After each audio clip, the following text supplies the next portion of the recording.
قرآن کے ادارے تھے، ان اداروں کے نظم و انتظام کو چلانے کے لیے حکومتیں اپنے خزانوں کا منہ کھولتی تھی اور یہ ادارے چلتے تھے۔ بڑے بڑے نامی گرامی ادارے جن سے امام بخاری جیسے بڑے بڑے علماء، امام ابو داود جیسے بڑے بڑے علماء اور محدثین ان میں سے نکلے اور نکل کر انہوں نے ساری دنیا کے اندر علم کے چراغ کو روشن کرنے کا کام کیا۔ لیکن 1857 کے بعد جب دنیا میں دو حادثے ایسے پیش آئے، ایک اندلس کے اندر مسلمانوں کی حکومت کا گر جانا، اور وہاں ایک ایسا ملک جس ملک کے اندر 800 سال تک مسلمانوں نے حکمرانی کی اور اسلام کا پرچم لہرایا، گلی گلی کے اندر قرآن کے مکاتب تھے، قرآن کی درسگاہیں تھی، تفسیر قرطبی جیسی عظیم الشان کتاب اور قرآن کی تفسیر جن گلیوں میں لکھی گئی، جن مساجد کی محرابوں میں پڑھائی گئی، جن مساجد کے اندر بیٹھنے والے علماء نے اس کی تفسیر کو بیان کیا، وہ عظیم الشان ملک جس ملک کی ثقافت اور تہذیب کا عالم پورے یورپ کو اندھیرے میں ڈالنے والا تھا، اس عظیم ملک کے اندر جب اسلام کی مملکت ختم ہوئی اور اس کے اندر اسلامی حکومت کا جنازہ نکل گیا تو اللہ تعالیٰ کا ایسا کرشمہ آیا کہ کوئی اذان دینے والا بھی اس ملک کے اندر نہیں تھا، اور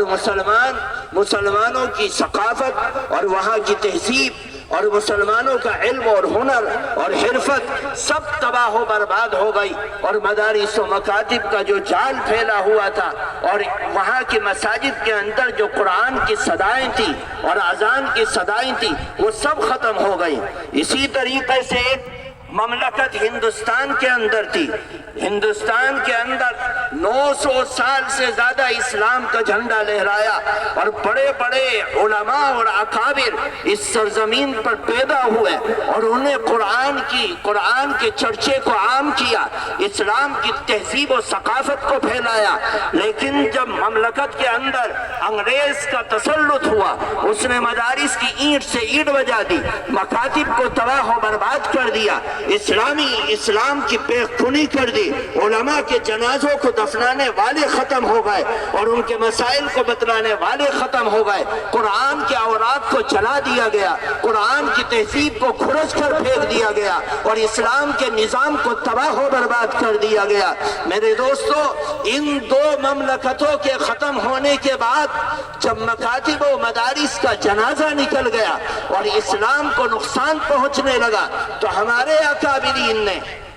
ایک ایسا سسٹم بنایا جس کے ذریعے سے بادشاہ آئے یا چلا جائے، مملکت آئے یا چلا جائے، اسلام کا جھنڈا لہرائے یا نہ لہرائے، مسلمان اگر کسی ملک کے اندر، کسی خطے میں، جزیرے میں، پہاڑوں میں، دروں میں، بیابانوں میں، جنگلوں میں، جہاں بھی 4 مسلمان ہوں گے وہ اپنے قرآن کو زندہ رکھیں گے، اسلام کو زندہ رکھیں گے، اذان کو زندہ رکھیں گے، مسجد کو زندہ رکھیں گے، تعلیم و ثقافت کو زندہ رکھیں گے، نبی کی سنت کو زندہ رکھیں گے، نبی کے کردار کو زندہ رکھیں گے، نبی کی ناموس کو زندہ رکھیں گے، اسلام کی ثقافت کو زندہ رکھیں گے۔ انہوں نے کہا، اے لوگو،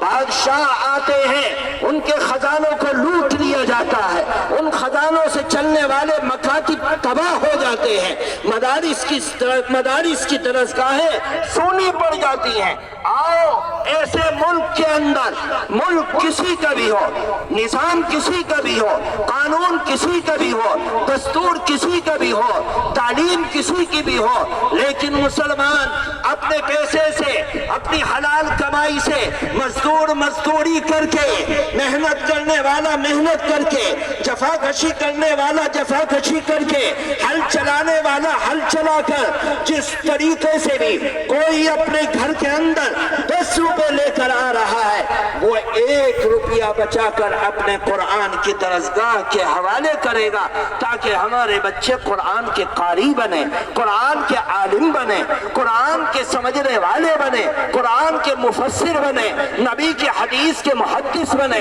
قرآن و حدیث کے فقیہ بنے۔ اور مملکت کسی کی بھی ہو، لیکن مسلمان اپنے پیسے سے ان مدارس و مکاتب کو چلائے گا اور قرآن کی حفاظت کرے گا۔ آج